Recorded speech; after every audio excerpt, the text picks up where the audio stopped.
千里之行，始于足下.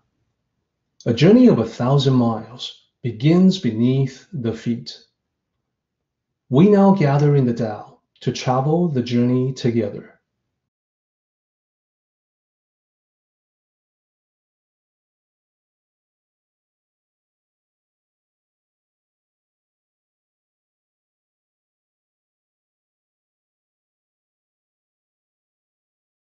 When Tao sages want to make the point about being more forgiving, they will sometimes tell a particular story about another historical figure. This historical figure had a name, Liu Kuan, and it's helpful if you know a little bit more about the context of ancient history. So let me tell you this particular story about Liu Kuan. Once upon a time, in ancient China, during the time of the Han Dynasty, Han Cao, there was a man by the name of Liu Kuan. His father named him Kuan, meaning wide open, lenient, accommodating, and perhaps there's a certain power to a name. Because indeed, Liu Kuan grew up exactly as his father had hoped. He was generous with other people, he was easygoing, he was always calm, he never got mad. He was also highly intelligent, so he excelled in his studies of the ancient classics. Later on, he also did very well in the ancient Chinese civil service exam. This is part of a system of meritocracy in ancient China. You had to do well in such exams to become a government official. So Liu Kuan became an official. So this is where you should know a little bit about the different classes of people in ancient China. There was a huge gap between the status of the different classes. At the very high end, you have the rulers and the nobles. And at the very low end, you have the peasants. The peasants had no power to speak of. Unlike us, they did not have the voting franchise. They have no status. Their lives were disposable, expendable. The higher levels, like the ruler, the nobles, etc., if they were to kill someone at the lower level, like peasants and so forth, they could easily escape with no consequences. So there's no concept like all lives have value, and you can't just go around killing people. In ancient times, that was not the case. So between the very high and the very low, you've got the government officials. They can range along the spectrum. If they are a minor official at a lower level, they also have lower level of prestige and power. If you are a high level official in the court of the emperor or the king, you had a very high level of prestige and power. So regardless, the difference between official and the people were stark. So in comparison to the way things are today, back then, the common people regarded any officials with extreme reverence.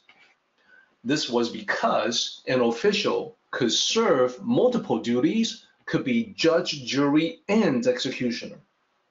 So you wanted to make sure you did not piss them off, did not make them angry. That was one factor. Another factor was that we know that power corrupts. Absolute power corrupts absolutely. Great power corrupts greatly. So many people who made it as an official would get full of themselves.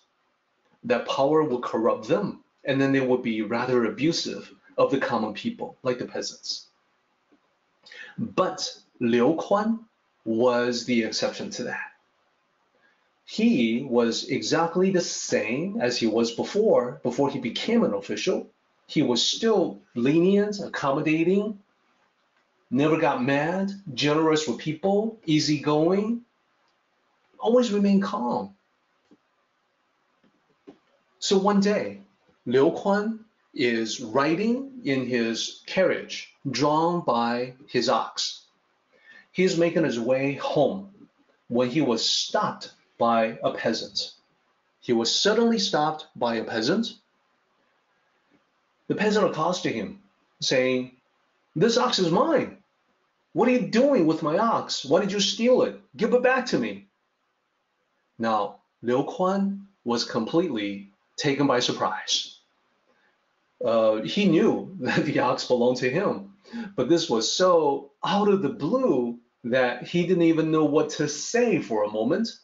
So the peasant unhitched the ox from the carriage and led the ox away, to reclaim the ox that the peasant thought was his. And Liu Kuan sat there in amazement. Wow, did that just happen? And then he thought, oh well, he's gonna realize his mistake sooner or later. I guess I'm just gonna have to walk home. And so he did. He walked the rest of the way home. When the peasant got to his home with the ox, he was quite surprised himself to find that his ox, his actual ox, had returned to his farm. So he's looking at the ox that really belonged to him and the ox that he thought was his, that he thought someone else had stolen, and he realized that he made a dreadful mistake. So to put this in context, because Liu Kuan used the ox for transportation, drawing the carriage, so in modern times, this will be the equivalent of someone coming to you and saying, "That's my car. What are you doing with my car?" And then gets in your car and drives away. So that's a rough equivalent. So the peasant felt horrible. He made a mistake. And when he told other people said, "Well, wait a minute. You took that ox away from Liu Kuan, who's a government official." Well, that's an even bigger deal because of the disparity, the gap, the chasm of power level between the official and the common people. So now he was really sweating bullets. So quickly he needed to return. He knew he needed to return the ox as soon as possible. So he led the ox to where Liu Kuan lived, back to Liu Kuan's home. So he made it to Liu Kuan's home, and the peasant knelt down to beg for forgiveness. He said, "Da ren." Da ren means great person, great individual. It's the honorary that the common people had for all government officials. He said, "Da ren, I'm so sorry. I made a mistake." He was kneeling, he was repenting. So another official will probably be like, okay, well, time for punishment, because remember, the lives of peasants were basically disposable and worthless, very expendable.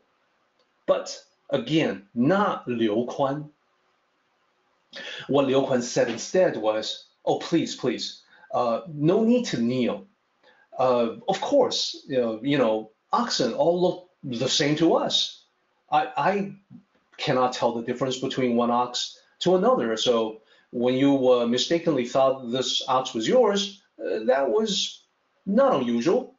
So thank you. Thank you for bringing my ox back to my home." So he let the peasant go, much to the surprise of all other peasants. And when this peasant went back home, he talked to other people and said, what an incredible person Liu Kuan was. So kind, just amazing, never seen before. He couldn't stop talking about it to everyone. And the people around Liu Kuan received a positive influence as well. That is, They followed his example, and they themselves wanted to be more tolerant and more compassionate to others. The end. So by this particular story, I hope you're not getting the message that when someone does a carjacking, that you should accept that, or when someone does something wrong against you, that you should be like Liu Kuan, not reacting, letting it happen, and so forth. That's actually not the message of the story. The message of the story is about the second part. It's in the second part. You see, what we know is that as we go about life, it's inevitable. It's gonna happen that sooner or later, somebody somewhere is gonna make a mistake or do something wrong against you. That being the case, the question is, what will you do when that happens? So this story is told to highlight what it means to be a valley, to be open and accepting, to incorporate some of that mercy in your own interactions with other people, so that you will consider that as an option, rather than, I'm gonna press charges, or I'm gonna get back to you, I'm gonna get even with you, I'm gonna exact revenge. Rather than that, consider the possibility of being the valley, or being like Liu Kuan, to maybe, wasn't such a big deal, I should just let it go. So that concept of the valley, you can see, is corresponding with the concept of the tolerance and compassionate Maitreya Buddha. So interesting correspondence and intersection with Buddhism. Our meeting has come to an end, but the journey continues on. Let us travel safely. Until next time, may the Tao fill you with peace and happiness.